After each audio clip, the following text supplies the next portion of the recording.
What is up mga ka-homework? Panibagong araw, panibagong vlog. Mayroon na namang dinaan dito sa ating tropa kay Christian, kay Tano na isang Rusi 150 TC 150 Macho.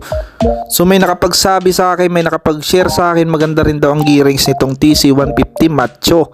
No? So sinilip ang spark plug, sipat kilatis, ayos pa naman at napapadyakan at nakakambyuhan.